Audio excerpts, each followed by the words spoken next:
All rise. Veuillez vous lever.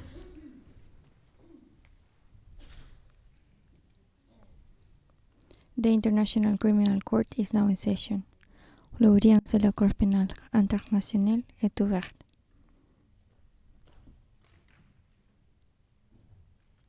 Please be seated. Veuillez vous asseoir.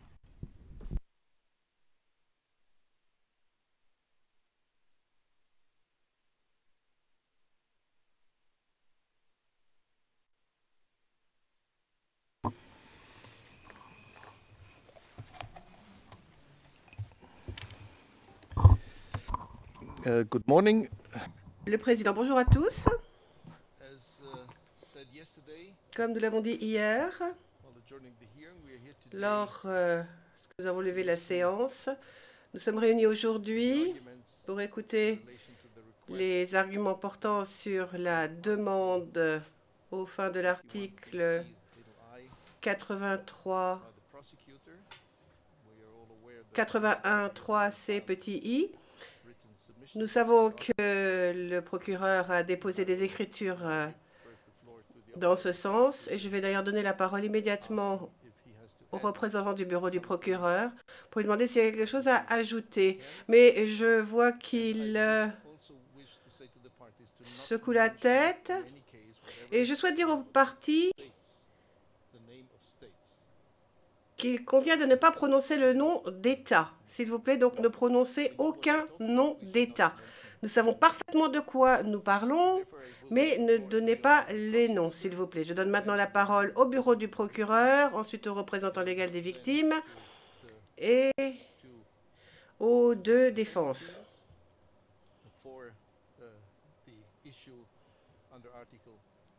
Pour débattre de ce qui est du 81.3c petit i.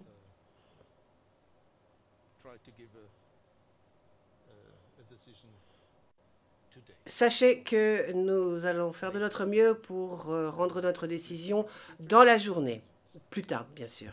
Vous avez la parole, Monsieur McDonald. Monsieur McDonald, merci, messieurs, Madame les juges. Nous n'avons rien à ajouter.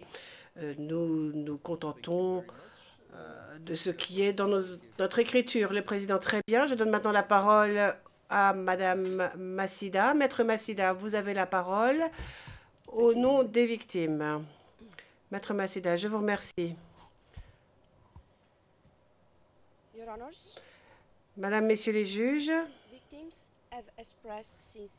depuis hier, les victimes expriment leur préoccupation et aussi leur inquiétude suite aux nouvelles de la libération, enfin de l'acquittement de messieurs Gbagbo et Blé Goudé. D'après eux, ils considèrent que leur demande de justice n'a pas été entendue par cette cour. Évidemment, ils savent que la décision d'une chambre n'est pas une décision définitive et ils espèrent que leurs droits seront protégés et que les deux personnes suspectées resteront en détention en attendant leur appel. Il est essentiel pour les victimes que M. Gbagbo et M. Blé Goudé soient présents lors d'un appel, si tant est bien sûr qu'il y ait appel et si le procès se poursuit.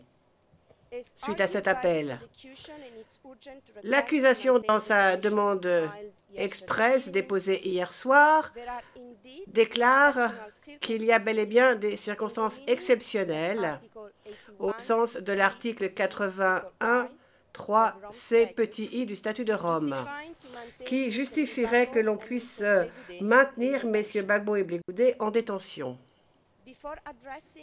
Avant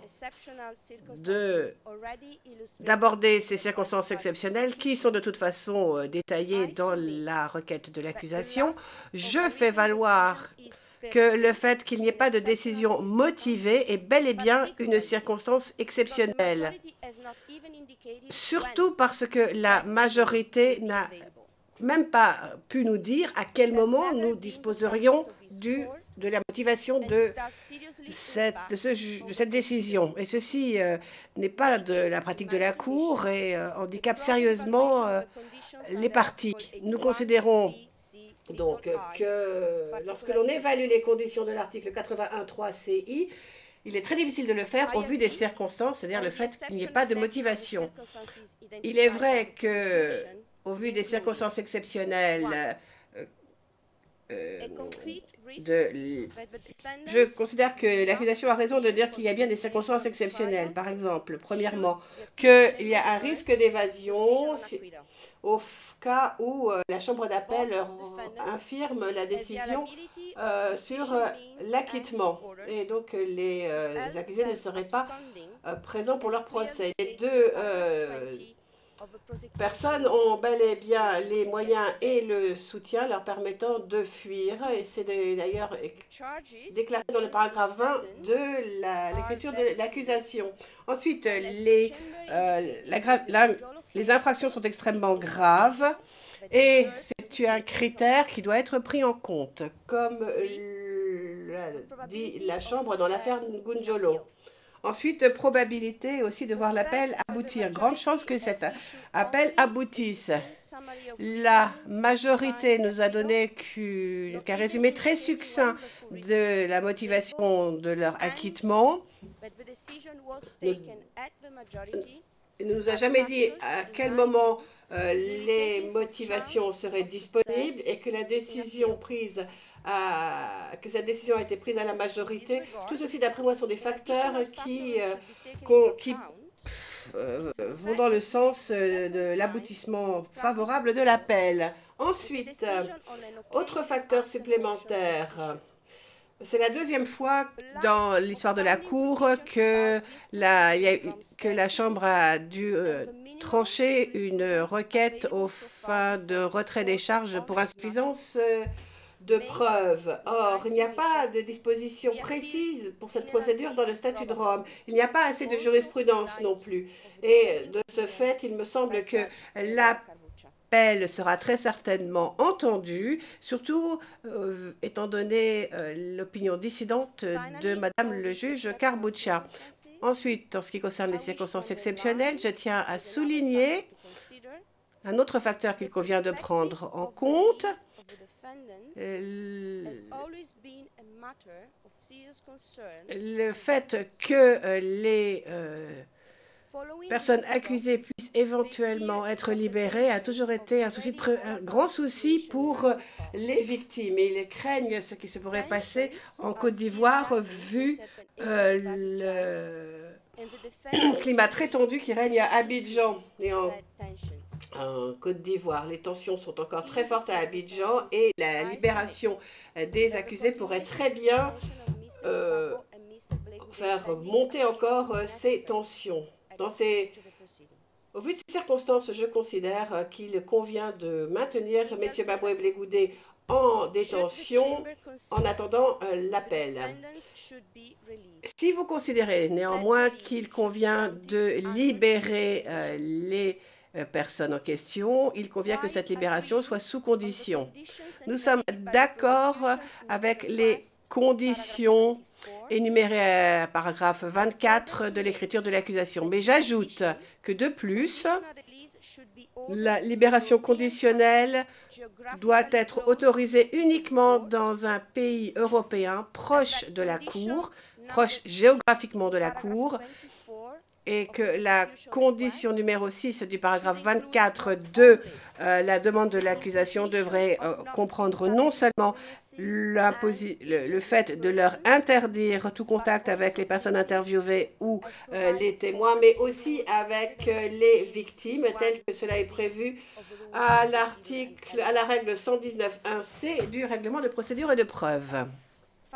Ensuite, et finalement, si la Chambre rejette la demande de l'accusation, je soutiens la demande optionnelle et alternative de l'accusation, c'est-à-dire que M. Blegoudé et Gbagbo restent en détention jusqu'à ce que la Chambre rende sa décision sur la demande aux fins de faits suspensifs que l'accusation a déjà prévues au cas où elle ne pourrait obtenir la certification d'appel telle qu'elle le souhaite lors de cette audience. J'en ai terminé, le président. Merci. Et maintenant, je donne la parole à la défense. Maître Altid, c'est à vous.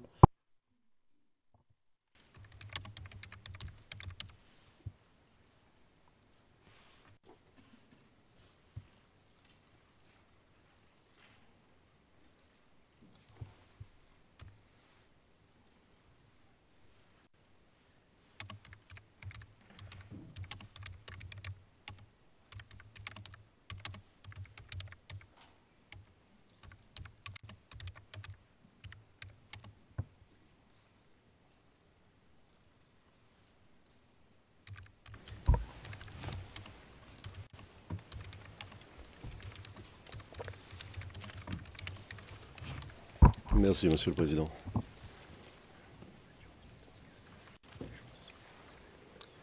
Monsieur le Président, Mesdames, Messieurs, quelques brèves remarques. Le procureur et la représentante légale des victimes s'opposent à la mise en liberté immédiate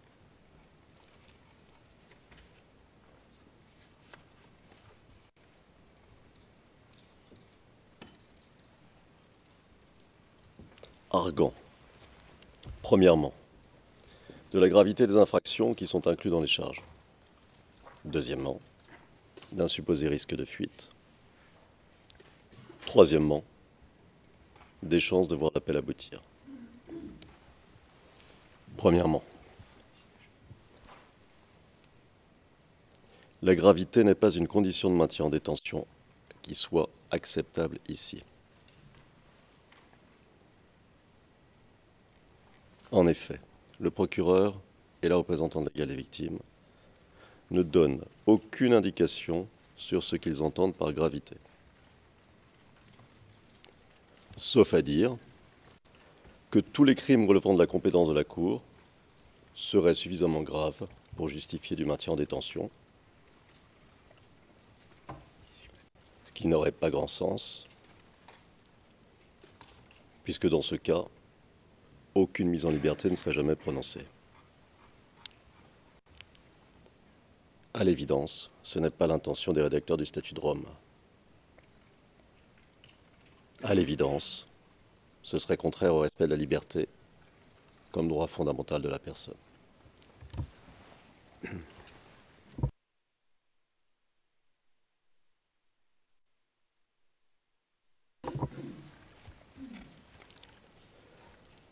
Monsieur le Président, Mesdames, Messieurs, rappelons que dans le cas de l'article 83, le procureur doit démontrer des circonstances exceptionnelles relatives aux critères qu'il utilise.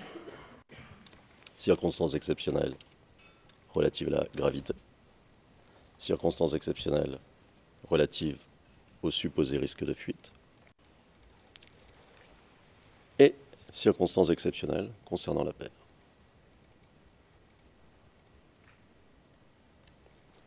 Autrement dit, pour respecter la logique de l'article, le procureur et la représentante légale des victimes auraient dû démontrer qu'il s'agissait de gravité exceptionnelle, de risque de fuite exceptionnel, ce que, évidemment, ils ne font pas. Concernant le risque de fuite,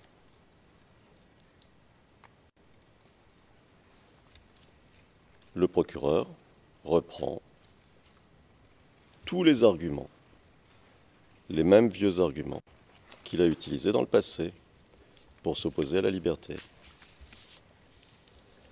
Des arguments que nous avons contestés, notamment lors de la dernière audience qui s'est tenue en décembre dernier.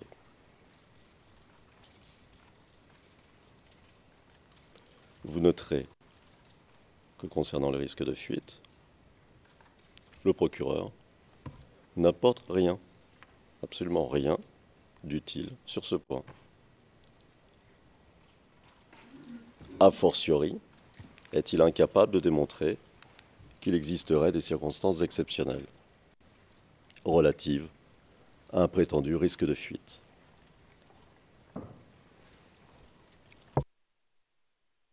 Sur les circonstances exceptionnelles. Pourquoi faut-il des circonstances exceptionnelles?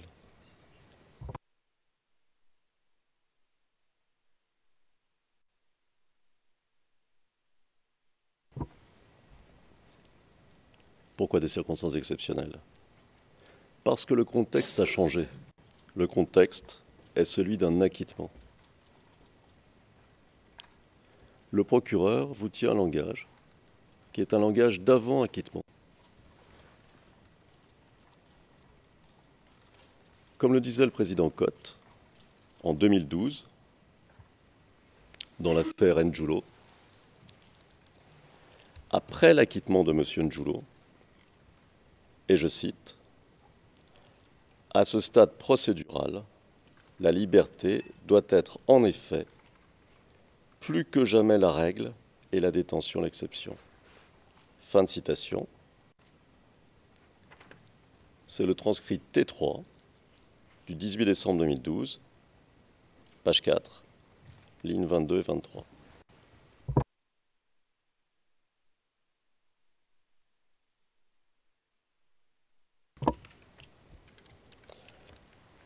Monsieur le Président, Madame, Monsieur, le procureur et la représentante légale des victimes semblent vouloir ignorer ce changement fondamental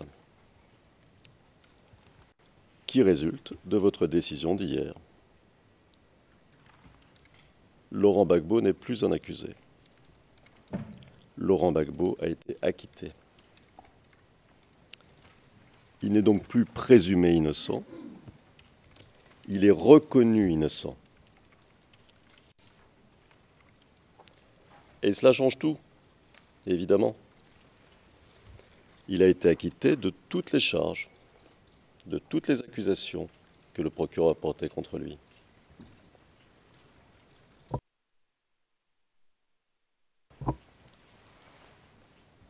Dans ces conditions, Monsieur le Président, Madame, Monsieur,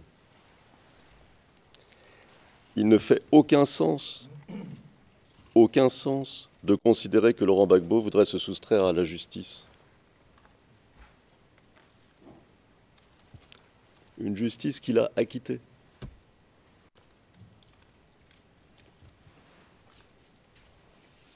Par ailleurs, le procureur ne peut être autorisé à continuer à s'appuyer sur des hypothèses abstraites, non étayées, relatives à un soi-disant réseau.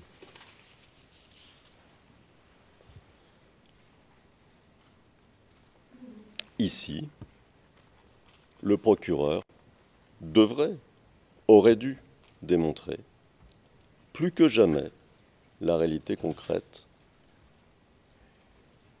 d'un risque de fuite sur la base de faits objectifs et sur la base de circonstances exceptionnelles.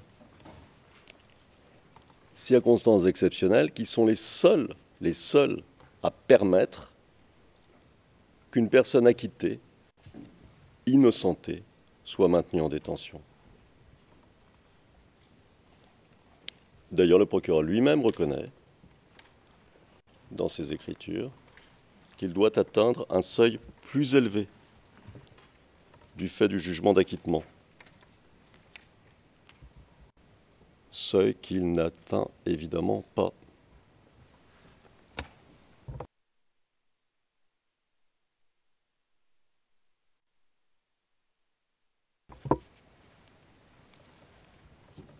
De la même manière, à partir du moment où Laurent Gbagbo est acquitté, l'on ne peut plus se contenter de se retrancher derrière le critère de gravité de crime, puisqu'il a été acquitté des crimes.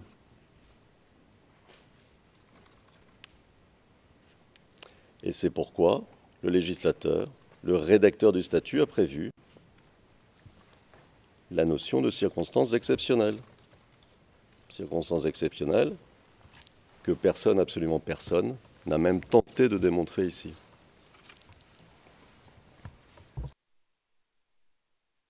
Quant aux critères qui consistent à examiner si l'appel pourrait aboutir ou pas,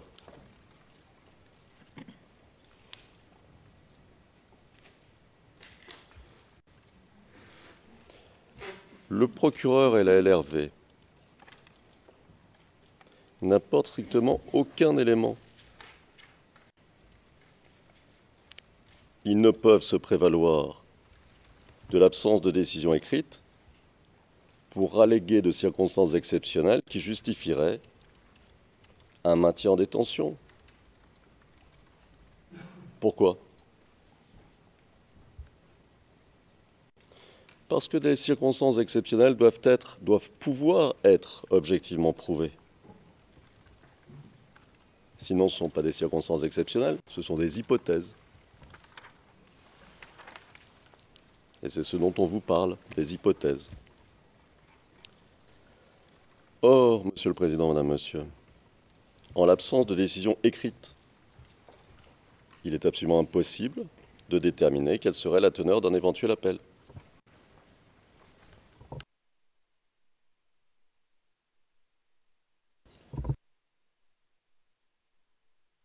En l'absence de décision écrite, il est absolument impossible de déterminer quelle serait la teneur d'un éventuel appel.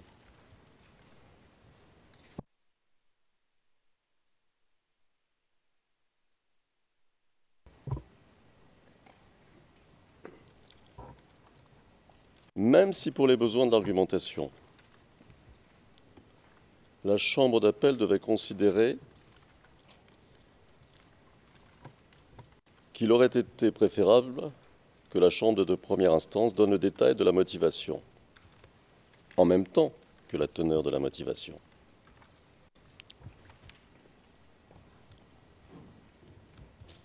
Cela ne changerait rien à l'acquittement en soi. Rien. Puisqu'il ne s'agit ici que d'une question d'approche choisie ou adoptée par la Chambre de première instance, par votre Chambre, une approche qui ne touche pas au fond, c'est-à-dire qui ne touche pas à l'acquittement.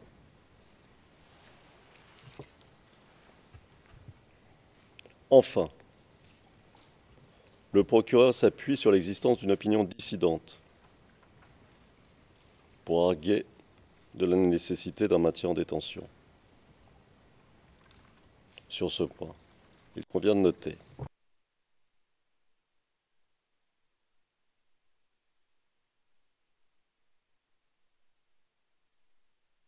premièrement que l'existence en soi d'une opinion dissidente est un élément procédural normal qui ne peut en aucune manière constituer une circonstance exceptionnelle.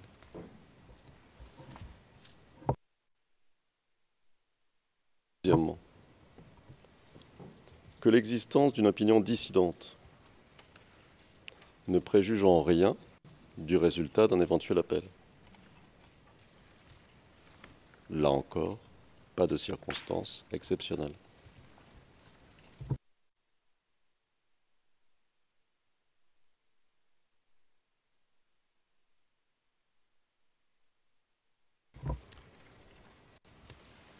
Je reviens un instant sur ce point. L'existence d'une opinion dissidente ne nous donne aucune indication sur ce que pourrait être le résultat d'un éventuel appel. Et par conséquent, il n'y a pas là circonstance exceptionnelle.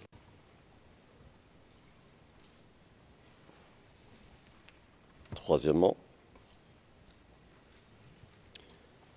l'opinion dissidente porte essentiellement sur la forme de la décision de votre Chambre et n'apporte aucun élément qui permettrait d'identifier concrètement d'éventuelles erreurs de droit ou de fait qui pourraient être utilisées en appel.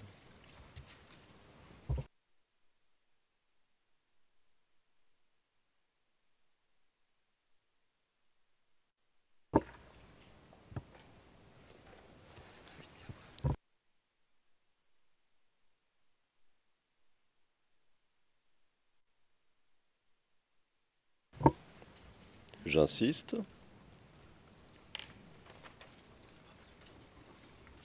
l'opinion dissidente porte essentiellement sur la forme de la décision de votre Chambre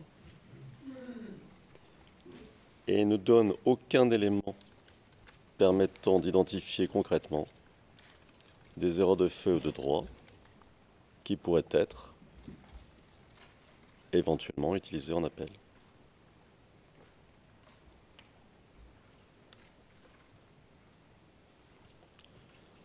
Quant à la question précise du désaccord que mentionne le procureur entre la majorité et l'opinion dissidente, entre la majorité et le juge dissident, concernant le standard de preuve applicable dans la présente procédure, il n'existe aujourd'hui, ni dans la décision orale de votre Chambre, ni dans l'opinion dissidente, de quelconques éléments qui permettraient d'évaluer la nature de ce désaccord et donc qui permettraient de tirer la moindre conclusion sur la viabilité d'un éventuel appel.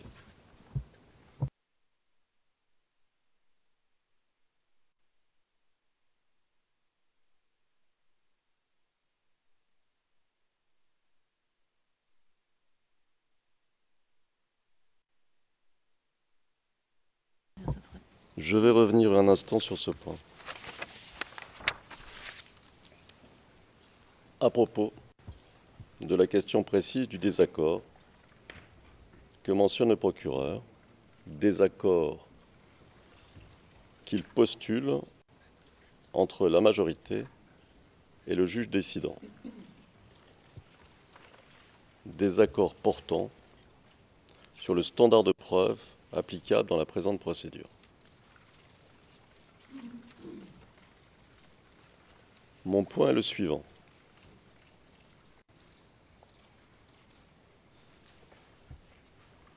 Il n'existe aujourd'hui, ni dans la décision orale,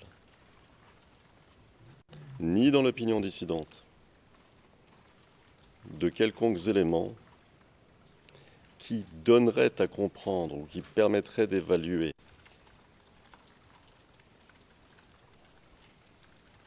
la nature de ce désaccord et donc qui permettrait de tirer des conclusions ou de poser des hypothèses sur la viabilité d'un éventuel appel.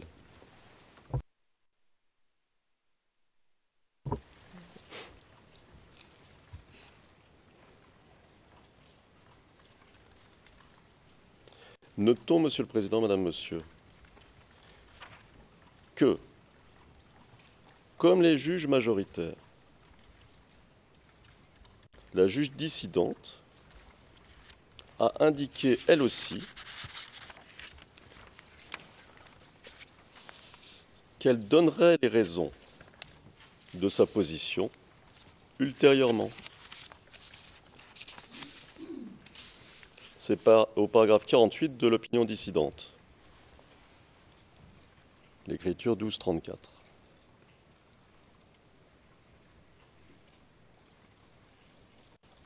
Donc sur ce point, on ne peut rien en tirer. En fait, et pour faire simple, le procureur semble estimer que le simple fait qu'il pourrait présenter des arguments en appel pourrait suffire à maintenir une personne en détention.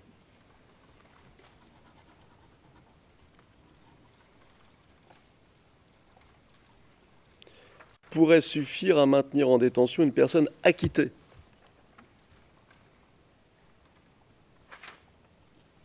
Innocenté. Une telle approche, Madame, Monsieur le Président, ne saurait satisfaire l'exigence pourtant claire qu'ont posée les rédacteurs du statut, qui ont voulu, pour garantir les droits de l'individu, que le critère de circonstances exceptionnelles soit satisfait. Parce que si on suit le procureur et si on suit la représentante légale des victimes, il sera toujours possible de maintenir quelqu'un en détention, même innocenté, même acquitté, à partir du moment où il est possible de faire appel.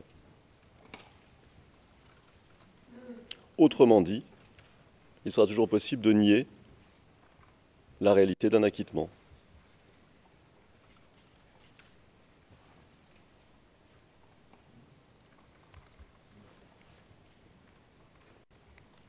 Ce qui nous paraît important, Monsieur le Président, Madame, Monsieur,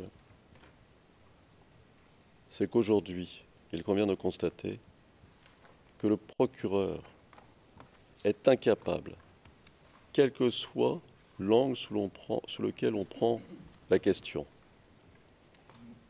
de justifier de la moindre circonstance exceptionnelle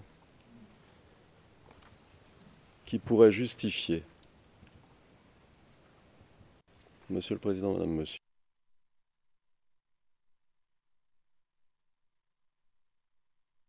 que remarque au sujet du droit naturel à la liberté et deuxièmement les circonstances exceptionnelles et autres éléments de l'article 81. Ces deux derniers points seront traités par Maître Carin. Je vais traiter du premier point. Malheureusement, la discussion aujourd'hui déclenchée par le bureau du procureur et par les représentants légaux des victimes se concentre ou a tendance à se concentrer sur des questions de procédure. Ce qui est en jeu, Monsieur le Président, c'est le droit naturel à la liberté de l'humanité. C'est bien là l'essence de notre débat aujourd'hui. Il ne s'agit pas de procédure. Le droit naturel à la liberté. Monsieur le Président, dans l'affaire Helen contre le Royaume-Uni,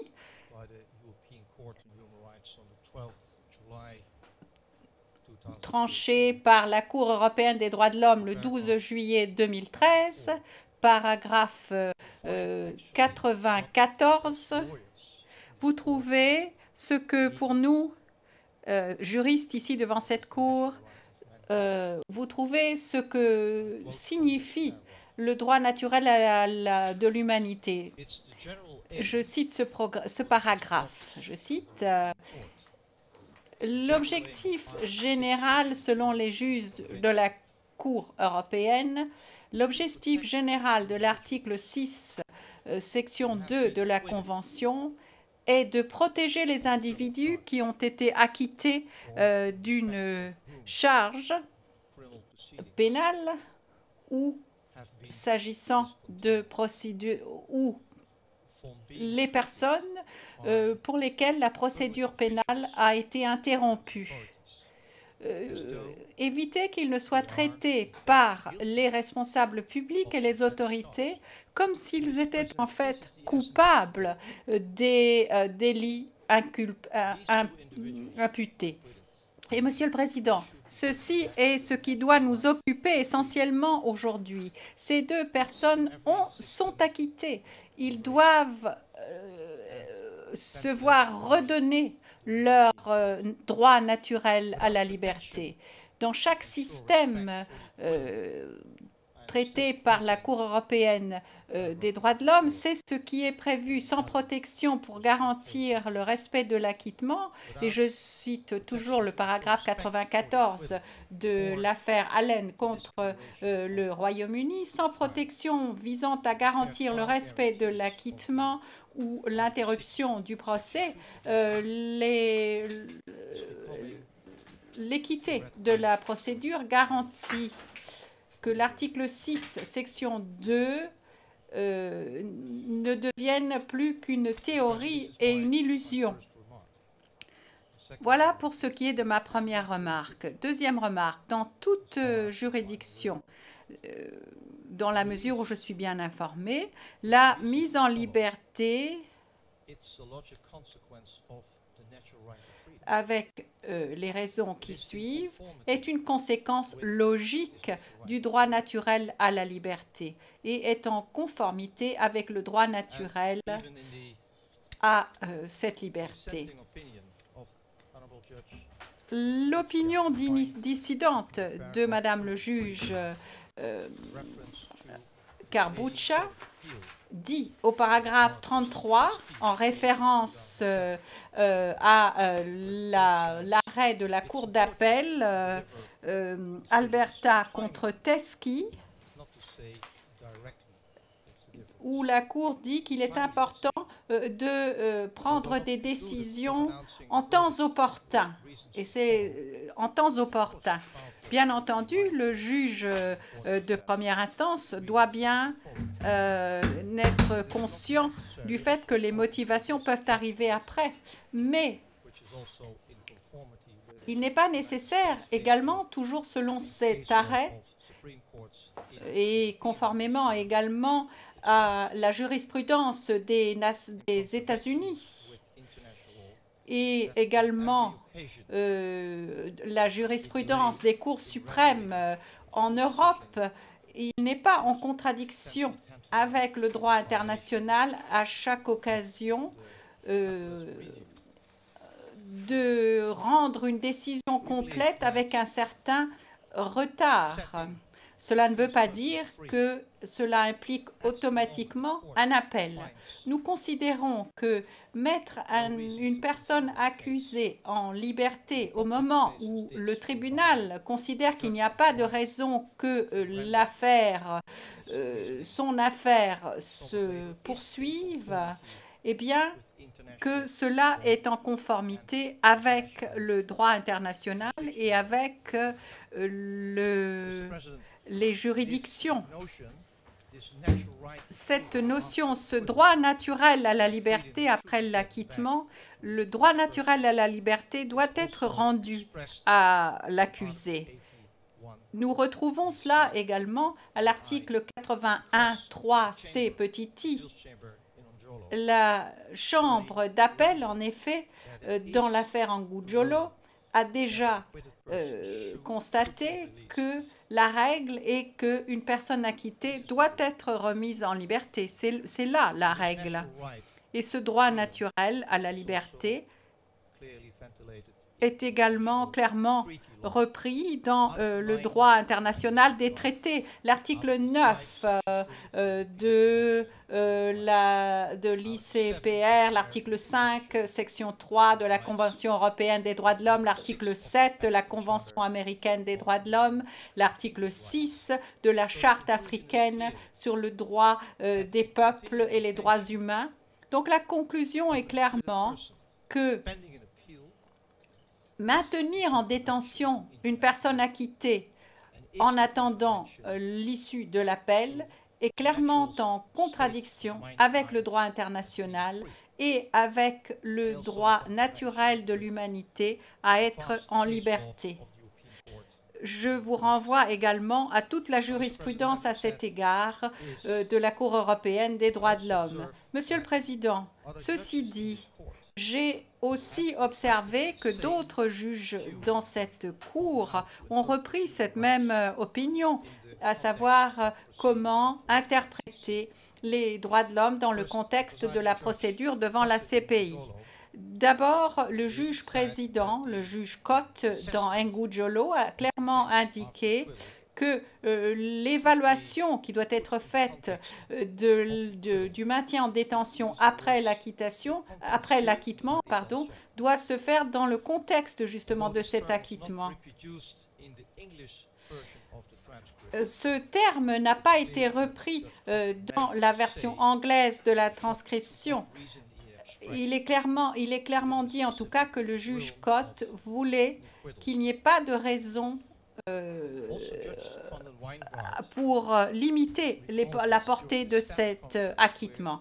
Le juge Van den Wankert également a rappelé au cours de la conférence de mise en état, lorsque les parties et les participants ont débattu de la mise en liberté immédiate de M. Anguijolo, et je cite la transcription anglaise, page 78, ICC 01 04 02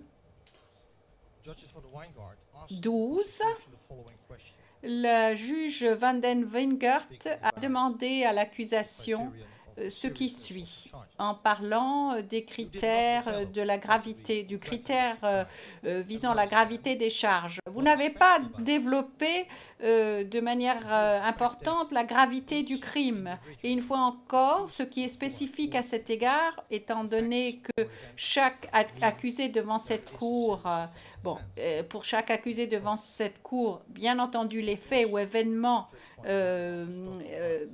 implique qu'il y ait eu une attaque grave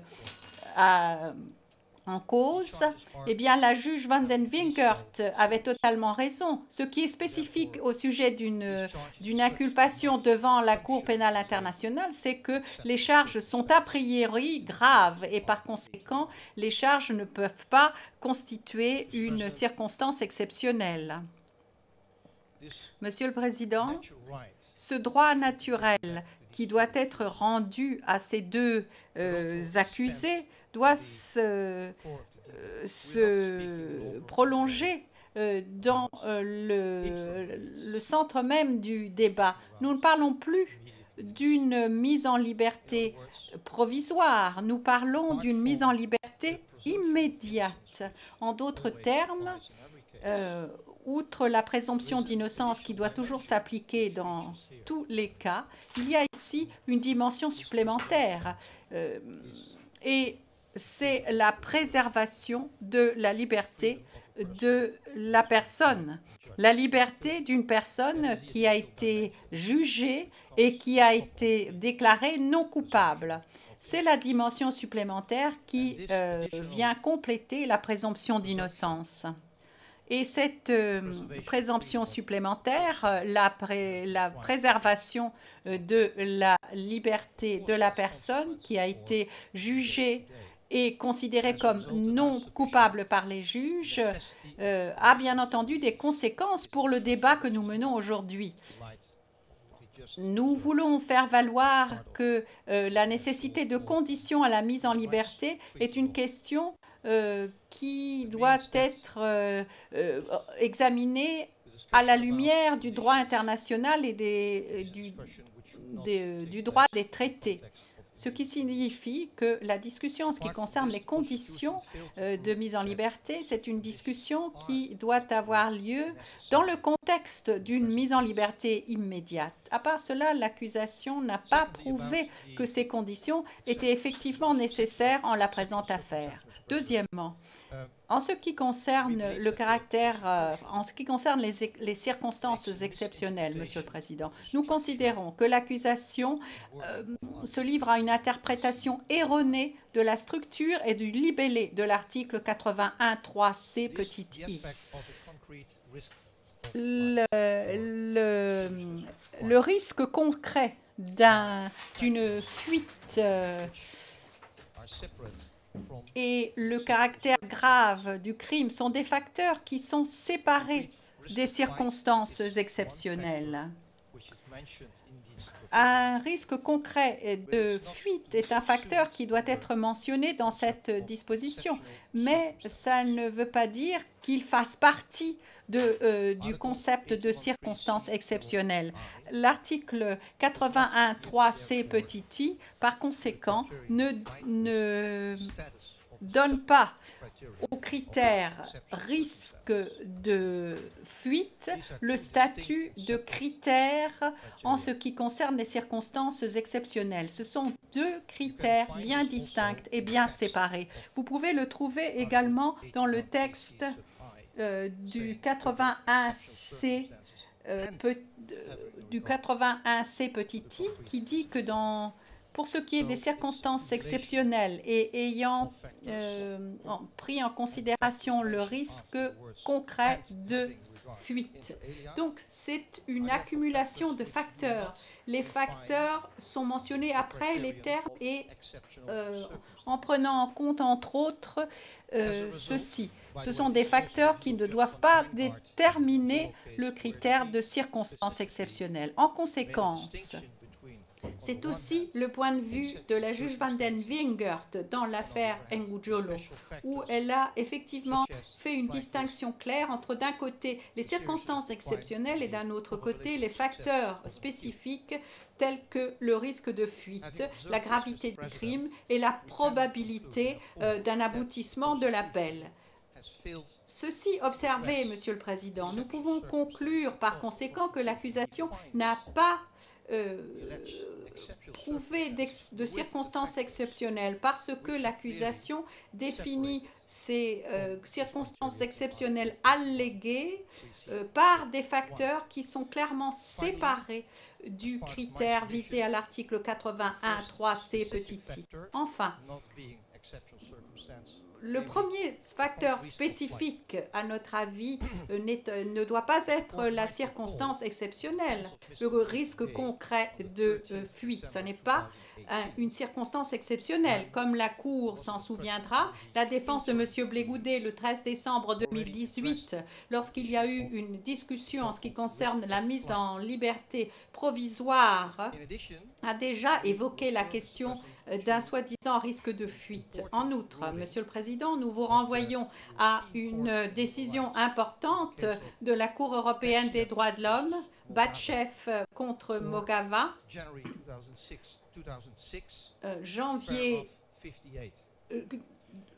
en date du 4 janvier 2006, paragraphe 58. Les juges de la Cour européenne ont effectivement examiné la définition du danger pour un accusé de prendre la fuite et conclut sur deux critères importants. Premièrement, le danger pour un accusé de prendre la fuite ne peut déterminer la sévérité de la peine qui pourrait être en cause. Ça, c'est la première observation au paragraphe 58 de cette décision. La deuxième, c'est un élément important pour nos discussions d'aujourd'hui. Je cite, « L'attente d'une peine lourde et le poids des preuves peuvent être pertinents selon les juges pour déterminer le risque de fuite. Mais ça n'est pas un élément déterminant et la possibilité d'obtenir des garanties peut être utilisée pour compenser ce risque. Je fais référence également à Caïs contre l'Australie en 1968. Monsieur le Président, pour aujourd'hui, cela signifie que c'est encore de la spéculation que de dire que la Chambre d'appel peut conclure différemment. C'est de la spéculation. Et ça n'est pas un facteur décisif pour que l'accusé puisse être maintenu en détention. Selon la Cour européenne, le fait que l'on s'attende à une peine lourde et le poids des éléments de preuve, je dirais que c'est aussi la perspective potentielle d'un aboutissement de l'appel et la nature spéculative de cette attente, que cela peut être pertinent selon les juges. En d'autres termes, la Cour n'a pas de raison d'octroyer à l'accusation, de faire droit, à la requête de l'accusation uniquement sur la base du fait que l'accusation va faire appel et que cet appel pourrait aboutir. Je le répète, ceci est de la pure spéculation. Monsieur le Président, en ce qui concerne le risque de fuite, je pense sincèrement, avec mon équipe, qu'après la décision prise par vous, Monsieur le Président, hier, il y a encore moins de chances que Monsieur Blégoudet cherche à fuir. Pour quelle raison? Eh bien, il a constaté que les juges avaient tenu compte de ces arguments, que les juges avaient confiance en ces arguments. C'est une raison supplémentaire pour qu'il coopère avec la Cour. Et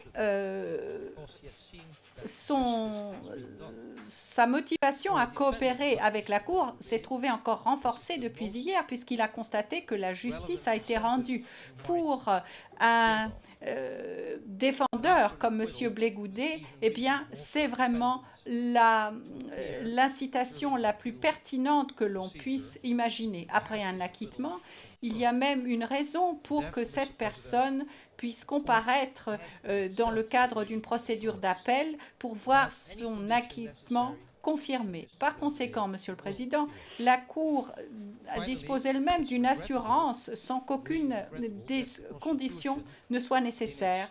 Une assurance que M. Blé-Goudet comparaîtra. Enfin, il est regrettable, vraiment regrettable, que l'accusation dans son écriture d'aujourd'hui, pages 12 et 13, soulève de nouveau, malheureusement, la question du passeport de M. Blé-Goudet et les sanctions des Nations Unies.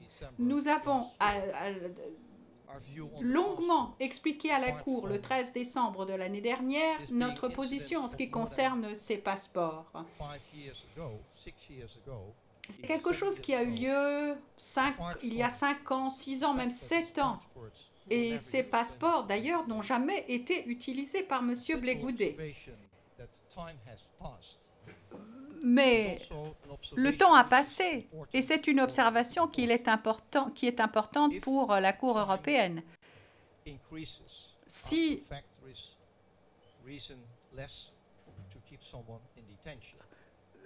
plus le temps passe, moins il y a de bonnes raisons pour maintenir quelqu'un en détention. Deuxièmement, s'agissant des sanctions des Nations Unies, eh bien, l'accusation, malheureusement, une nouvelle fois, omet de tenir compte d'une observation que nous avions faite le 13 décembre, c'est-à-dire que le 19 février 2016, M. Blé-Goudet, de manière volontaire, a coopéré avec la Commission des Nations Unies alors qu'il se trouvait en détention ici à La Haye. Vous pouvez trouver cela dans un document des Nations Unies avec la référence S 2016, numéro 254, paragraphe 178.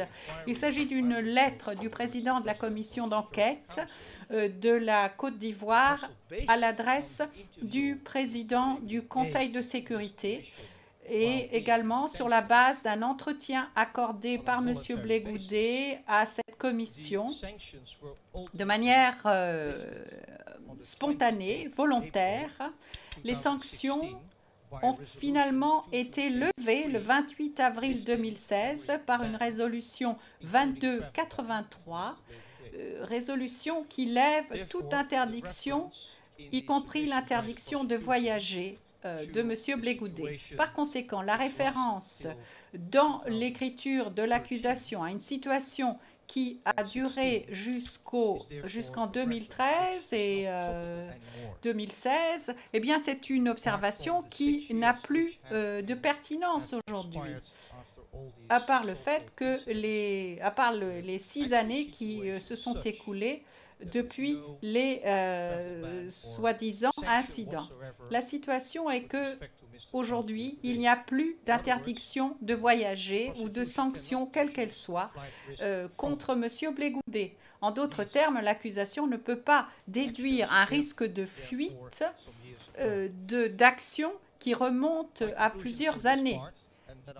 Je conclus nos observations pour cette partie et je dirais, pour conclure cette partie, justement, Monsieur le Président, que tout d'abord, il n'y a aucune raison d'imposer quelque condition que cela en résultant et que, en conséquence, la Cour doit rendre son droit naturel à la liberté à M. Blé-Goudet. Nous l'espérons aujourd'hui même. Deuxièmement, si la Cour devait accorder des conditions à l'accusation, telles que demandées par l'accusation et les représentants légaux des victimes, ces conditions n'ont rien à voir avec un risque allégué de fuite parce qu'il n'y a pas de risque de fuite pour M. Blé-Goudet, d'autant moins depuis hier. Je vous remercie beaucoup et je donne maintenant la parole à Maître Carin pour sa partie.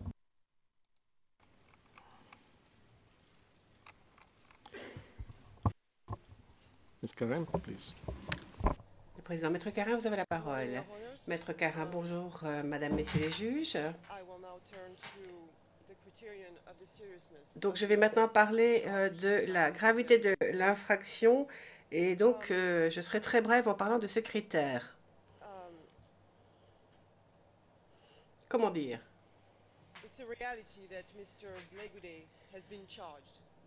Certes, M. Blégoudet a été accusé de crimes fort graves. Cela dit, il a aussi été accusé, c'est un fait. Donc, contrairement à ce que dit l'accusation au paragraphe 20b de sa demande urgente, nous considérons que le critère de gravité de l'infraction, en l'espèce, n'est pas à prendre en compte lorsque la Chambre se doit d'évaluer si M. Blégoudet doit rester ou non en détention, bien qu'il ait été acquitté. La Chambre l'instance 2 dans l'affaire Ngoulou a déclaré que la gravité du crime ne peut pas être le seul critère permettant de maintenir en détention une personne acquittée. Et là, je reprends en écho d'ailleurs la question posée à l'accusation par Madame le juge Vandenweigert. Elle a posé la question suivante. En ce qui concerne cette affaire en l'espèce, qu'est-ce qui est si spécial à propos de la gravité des crimes? La juge Vandenweigert a bien fait remarquer que toute personne qui se retrouve traduite en justice devant la CPI est accusée de crimes graves, puisque c'est la compétence de la Cour, ce sont les crimes graves. Mais l'accusation se doit de démontrer la gravité des charges portées contre M. Blégoudet sont telles qu'elles sont bel et bien une circonstance exceptionnelle. Et j'ajouterais d'ailleurs que l'accusation doit bien démontrer que ces crimes sont si graves qu'elle doit bien démontrer que l'exception fournie au titre de l'article 81.3 CI, qui je le rappelle est une exception très limitée, peut bel et bien s'appliquer pour que la détention se poursuive. Maintenant, parlons à la probabilité de chance de voir l'appel aboutir. Eh bien, la défense remarque l'opinion dissidente de Madame le juge Era Karboutia porte uniquement sur certains points. C'est une opinion dissidente extrêmement concise et ces points n'ont rien à voir avec la libération immédiate, enfin la mise en liberté immédiate. Alors, prenons un peu de recul maintenant et tâchons d'étudier quelle était la cohérence de la thèse de l'accusation. Au cours des 3 ans de procès, la défense fait remarquer que l'accusation a eu amplement le temps de présenter sa thèse et de la défendre. La Chambre a entendu 82 témoins. Au départ, l'accusation en voulait 135. Alors, je ne voudrais pas du tout induire cette Chambre en erreur en citant des chiffres erronés. Donc, je dis à peu près 135. Mais c'est l'accusation qui a géré sa liste de témoins. C'est l'accusation qui a décidé de faire comparaître moins de témoins. Tout ce que nous pouvons dire de la part de la défense, c'est que le fait de vouloir présenter 135 témoignages à charge devant la CPI, c'était une nouveauté. Ensuite, l'accusation a profité du régime de recevabilité des éléments de preuve tel qu'elle a été décidée par la Chambre. En fait, un grand nombre de documents versés par l'accusation a été présenté au dossier, soumis au dossier, comme on dit, mais pas forcément admis au dossier, car nous voyons bien qu'il y a une différence entre soumettre et admettre. Mais lorsque la défense a présenté sa demande aux fins de non-lieu, elle devait prendre en compte de toute façon tous ces éléments de preuve qui avaient été soumis, qu'ils soient éventuellement admis ou non. Et l'accusation a aussi eu amplement l'occasion de présenter son mémoire en fin de présentation de ses moyens. C'est aussi parfaitement... c'était une nouveauté pour la Cour, ça n'avait jamais été fait. Ensuite, malgré toutes ces conditions permettant de présenter et de défendre sa thèse, l'accusation n'a pas réussi à prouver la moindre charge contre les accusés. Et la défense fait donc valoir qu'il n'y a aucune raison que la Chambre d'appel, étudiant les mêmes éléments, en arrive à une décision différente. Si, bien sûr, l'accusation décide d'interjeter appel contre cette décision.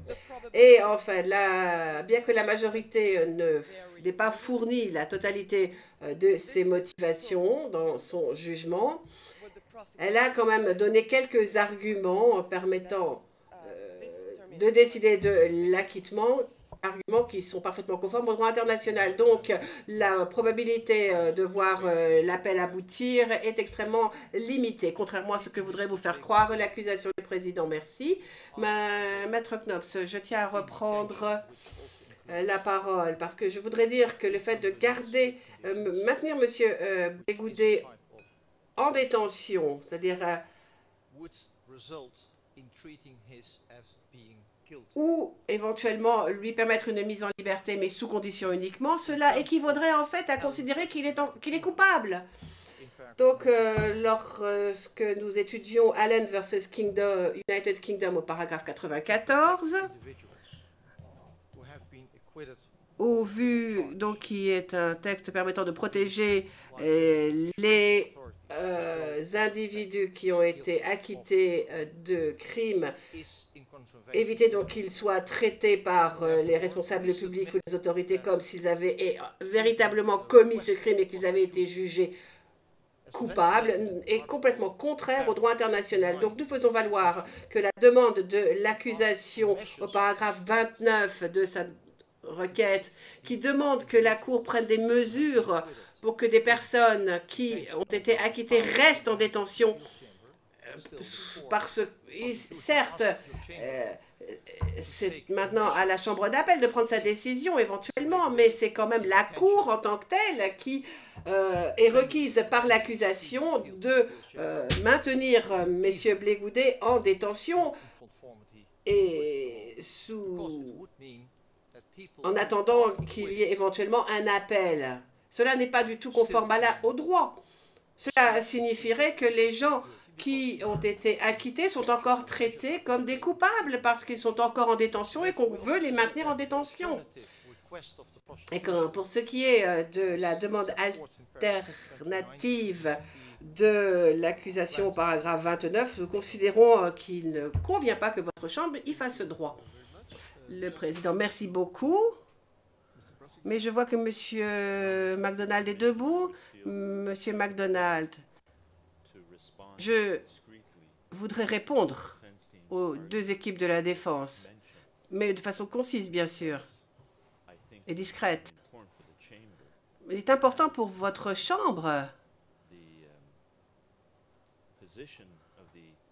de connaître la position exacte de l'accusation et non pas la position telle qu'elle est présentée de façon déformée par la défense.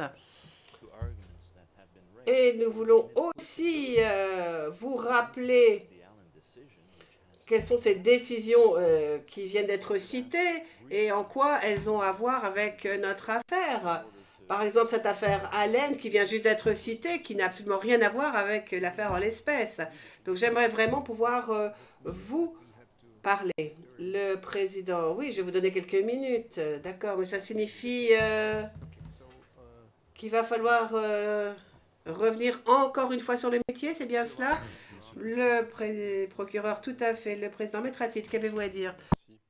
Nous objectons Naturellement, à cette demande de l'accusation, chacun a pu s'exprimer de manière extensive grâce à votre Chambre. Et nous ne comprenons absolument pas quel est l'objet. Revenir encore une fois.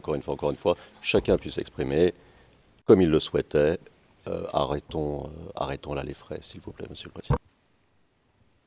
Well, Le Président. Bon, je pense que nous sommes à un moment délicat du procès. Des questions qui sont difficiles aussi. Donc, je pense qu'il vaut mieux que tout le monde expose ses arguments. Donc, je donne rapidement la parole à Monsieur le procureur. Monsieur le procureur, merci. Pour être tout à fait complet pour l'enregistrement, je voulais juste ajouter que l'accusation étant en demande, il était difficile pour moi de comprendre pourquoi elle allait répondre. Mais je m'en remets tout à fait à votre Chambre. Your Honors. excuse me, sorry. but Le Président, la dernière partie de votre intervention n'a pas été saisie par les interprètes. the interpreters didn't understand what you said, the last few sentences. Pourriez-vous répéter, s'il vous plaît? Merci, Monsieur le Président. Je voulais juste préciser notre position. À partir du moment où l'accusation était en demande, nous ne comprenions pas pourquoi elle allait répondre, mais puisque votre Chambre l'autorise à ajouter à ces observations, alors à ce moment-là, nous demanderons à votre Chambre de pouvoir répondre aux nouvelles observations de l'accusation. This is exactly what I said to the prosecutor. C'est exactement ce que j'ai dit à Monsieur le procureur. Il a la parole. Et on va devoir faire encore un tour de table, si je puis dire. Donc, vous pourrez répondre. Pardon, Monsieur le Président, mais juste un mot. Je crois qu'il y a eu un petit problème de traduction. Et si vous permettez, pour la clarté des débats, je vais juste vérifier.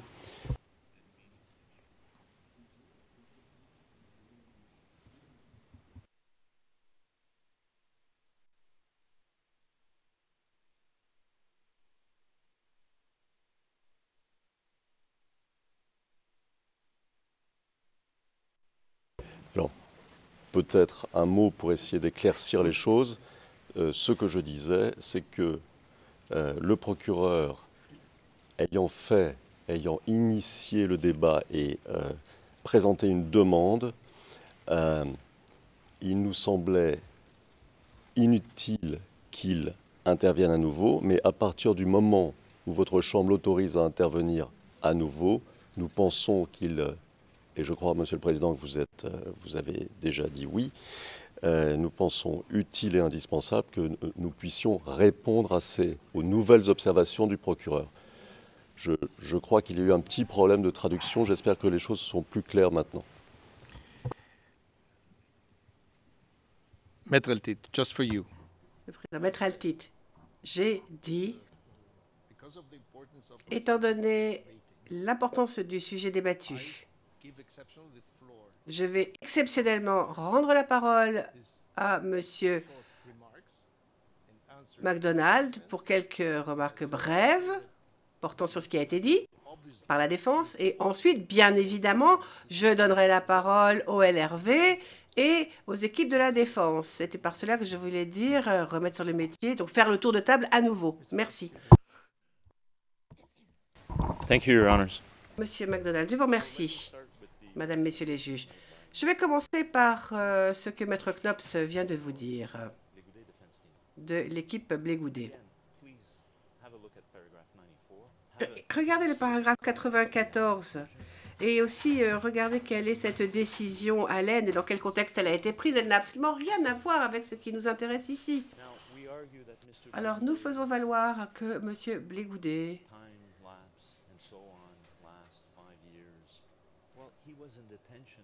n'a rien fait depuis 5 ans, le temps est passé, etc. Mais enfin, il était en prison depuis 5 ans, il était en détention, donc il devait suivre de toute façon les règles de la détention. Ce qui n'empêche pas qu'il avait quand même des passeports différents, des documents d'identité de 3 pays différents, tout document qui était des faux. Ensuite, coopération avec les Nations Unies. Regardez les faits. Ce n'est pas ce qui est dit. Regardez les documents, étudiez-les de près. Ce n'est pas ce que vous disent ces documents. Ensuite, je vais répondre à un argument soulevé par les deux équipes de la défense. Et je vais citer Maître Altit. En l'absence d'une décision écrite, il est impossible de déterminer quelle serait la teneur d'un appel éventuel. Fin de citation. Alors, si M. Altit a raison lorsqu'il dit cela, dans ce cas-là, du fait de la décision de la majorité, les partis n'ont pas eu droit à une décision permettant de rendre un verdict avec des motivations qui seront présentées par la suite, ce qui a un impact bien sûr sur les droits de l'accusation à rechercher un maintien en détention ou une libération en attendant l'appel. Alors, c'est ce que semble dire la défense, mais ça ne peut pas être la position de la majorité. Dans notre requête écrite, d'ailleurs, nous clarifions tout cela. Bien sûr, nous n'avons pas de motivation écrite. Nous ne savons pas quelles sont les motivations de votre décision, mais il y a quand même une chance que notre appel aboutisse. Et d'ailleurs, c'est toute la pertinence de l'opinion dissidente de Madame le juge Herrera Carbuccia, d'ailleurs. Parce que cela suffit en tant que tel à qualifier des circonstances exceptionnelles. Parce que nous sommes en pleine circonstance exceptionnelle en ce moment. Et cette Chambre est saisie de circonstances exceptionnelles. Donc, il y a des circonstances exceptionnelles du fait de la façon dont la décision a été rendue. Il y a des circonstances exceptionnelles en ce qui concerne les problèmes juridiques qui vont être soulevés. Et l'opinion dissidente, d'ailleurs, semble être une indication qui va dans ce sens. Et c'est pour ça qu'on est ici aujourd'hui en audience. Et c'est pour cela que l'accusation vous dit qu'il y a des chances que l'appel aboutisse. On ne peut pas dire que cet appel soit mort-né. Il se pourrait très bien qu'il y ait un nouveau procès. C'est une possibilité qui existe. Donc, les risques d'évasion qui avaient été reconnus par cette Chambre dans au moins 10 de ces décisions perdurent. C'est pour cela qu'il faut que nous protégions le dossier qui existe. Le dossier et les indices alors dans le sens d'influence des accusés sur d'autres. Donc, ceci semble avoir été reconnu par la majorité dans toutes les décisions et c'est encore applicable, bien sûr. Bon, on sait très bien que nous avons en face de nous maintenant 2 acquittés, certes.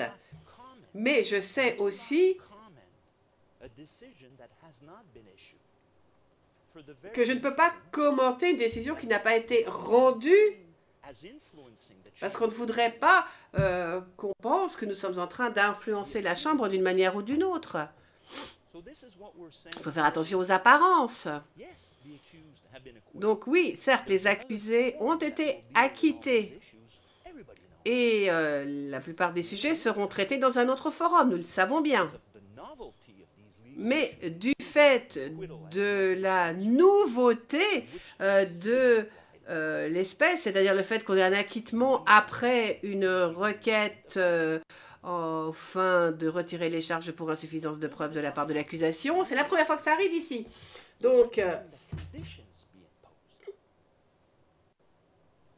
nous recommandons donc qu'étant donné les circonstances exceptionnelles, il convient d'appliquer des conditions à la mise en liberté. Parce que nous sommes en effet dans le cadre de circonstances exceptionnelles. Le président, bien. Monsieur McDonald. Non, je reprends encore la parole pour parler maintenant de la gravité des infractions. Au titre du statut, bien sûr, chaque crime est extrêmement grave, certains encore plus graves que d'autres. Certes, il n'empêche qu'il s'agit d'un des critères qui doivent être pris en compte. Je vous remercie. On dirait qu'il y a un problème avec Transcend.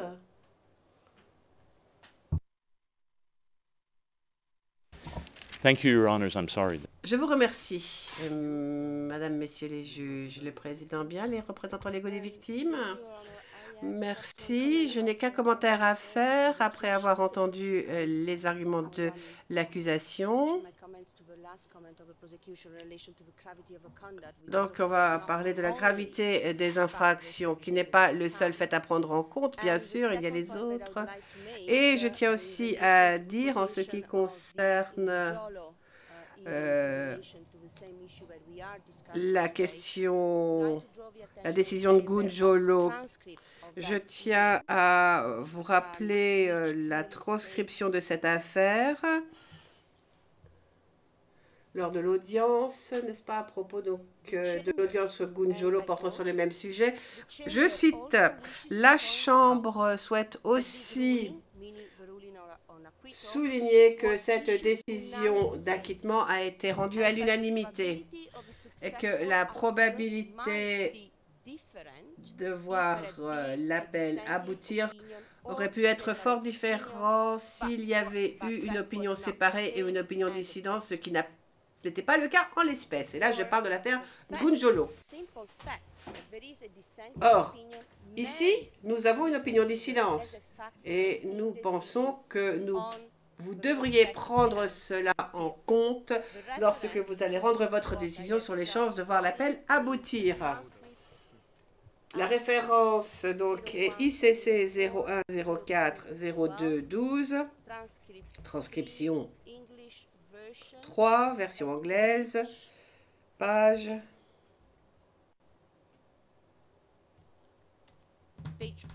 4. 18 décembre 2012. Il s'agit de la date de l'audience. Merci, Maître Altit, dit le Président. C'est à vous. Merci, Monsieur le Président. Monsieur le Président, je vais être très bref, puisqu'essentiellement, le procureur n'a fait que répéter ce qu'il avait dit dans ses soumissions écrites. Donc je ne vais pas y revenir. Je voudrais simplement noter un point. Un point qui me paraît peu clair. Qu'est-ce que ça veut dire protéger le dossier? Ça veut dire quoi? Le dossier, il est là. Le cas du procureur a été présenté. Il est terminé. Il faut protéger quoi exactement? Je ne comprends pas très bien cette formulation vague et nébuleuse qui me semble avoir comme objectif que de susciter une sorte d'écran de fumée de ma façon à procéder par sous-entendu, faute de pouvoir démontrer quoi que ce soit. Faute de pouvoir démontrer quoi que ce soit quand il s'agit de la liberté d'un homme innocenté, acquitté. Justement, là où il aurait fallu être précis. Parce qu'il s'agit du cœur de ce qu'est un procès, la liberté d'un homme, les droits d'un individu. C'est inacceptable de vouloir procéder par sous-entendu, hypothèse fumeuse. Voilà, Monsieur le Président, Madame, Monsieur. Thank you very much, Mr. Knops. Mr. President, we have three. Maître Knops, Monsieur le Président, nous avons 3 remarques à faire suite à la réponse de l'accusation. Premièrement, bien sûr, les faits, en ce qui concerne le contexte de l'affaire Allen versus les États-Unis, sont différents, c'est évident. Le paragraphe que j'ai cité de ce jugement, le paragraphe 94, porte sur un principe général qui est sous-jacent à l'article 6 de la Convention, section 2 de cette Convention. Donc, il s'agit d'un autre contexte, certes, comme l'a dit M. MacDonald. Mais dans ce paragraphe, on explique comment traiter une personne qui a été jugée non coupable. C'est simple donc. Deuxièmement, l'accusation nous dit que M. Blégoudet n'a pas coopéré avec les Nations Unies. Enfin, ce n'est pas ce que dit le document. Bon, c'est vrai que le document ne dit pas explicitement « Monsieur Blégoudet a coopéré avec nous », noir sur blanc. Mais dans ce document, il est bien écrit qu'il a volontairement accepté certaines choses alors qu'il aurait pu les refuser. Il a accepté une interview, par exemple, au cours de laquelle le représentant des Nations Unies lui a posé beaucoup de questions sur l'endroit où il se trouvait, lui ont présenté aussi son passeport malien.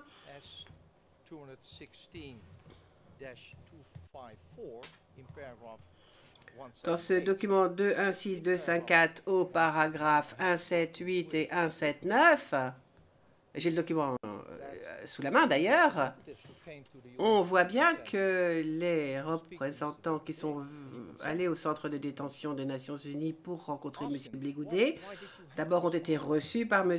Blégoudet, lui ont bien demandé pourquoi il avait un passeport malien, et il leur a expliqué pourquoi il avait ce passeport en disant qu'il ne l'avait jamais utilisé.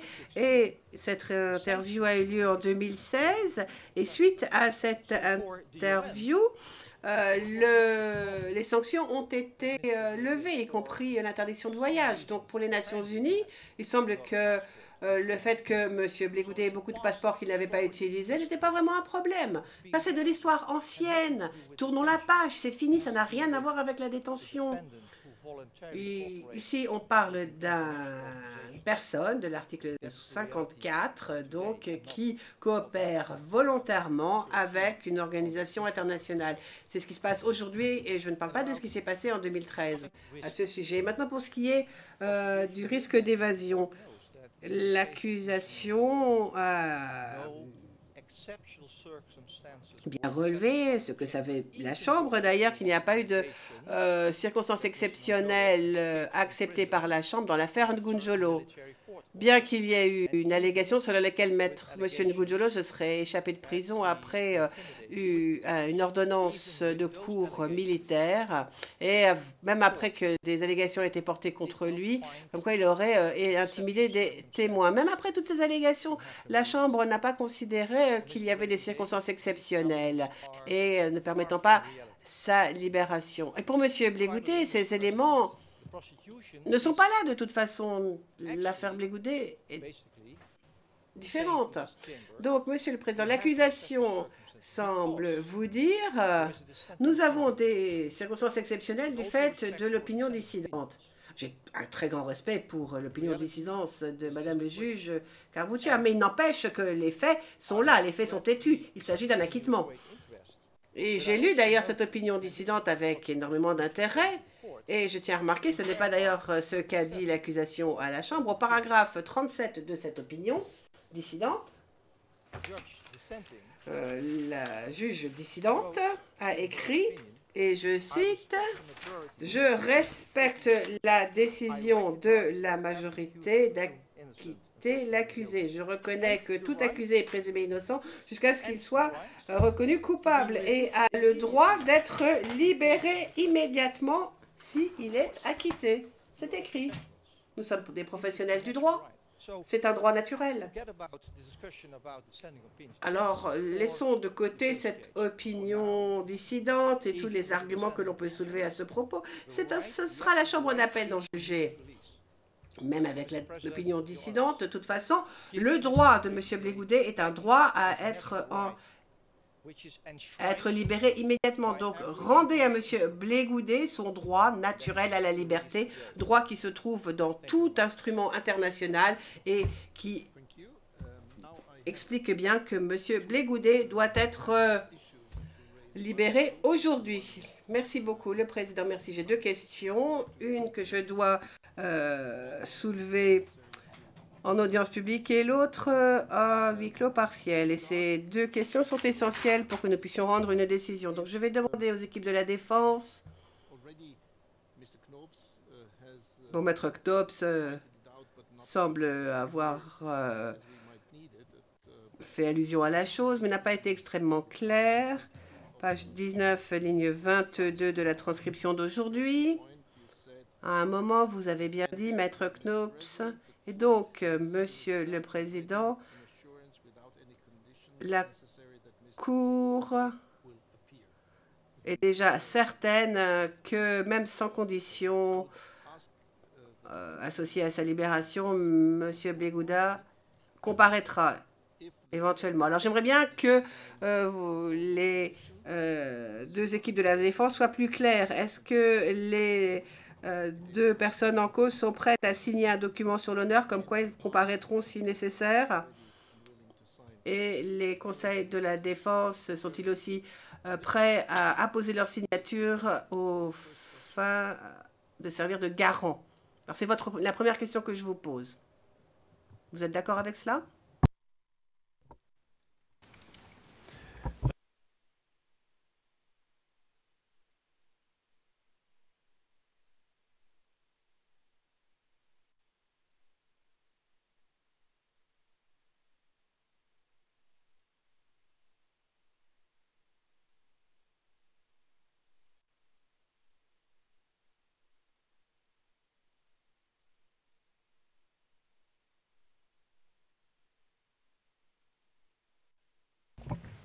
Maître Altit. Maître Altit. Monsieur le Président, Madame, Monsieur, en ce qui nous concerne, nous sommes tout à fait prêts à signer un document, quel qu'il soit, que la Chambre nous demanderait de bien vouloir signer. Et quand je dis nous, il s'agit naturellement de Laurent Gbagbo et de moi-même en tant que conseiller principal. Thank you very much, Mr. Knopes. Merci beaucoup, Maître Knopes. Monsieur le Président, Madame, Messieurs les juges, Monsieur Begouda, toute l'équipe de la Défense et moi-même en tant que conseiller principal sont prêts à signer un document. Nous coopérons avec la Chambre d'appel au cas où il y aurait un appel. Et nous comparaîtrons, bien sûr. Le Président, merci. Je vais maintenant demander à ce que nous passions à huis clos partiel, rapidement.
La greffière d'audience. Nous sommes en audience publique, Monsieur le Président. Le Président, merci beaucoup.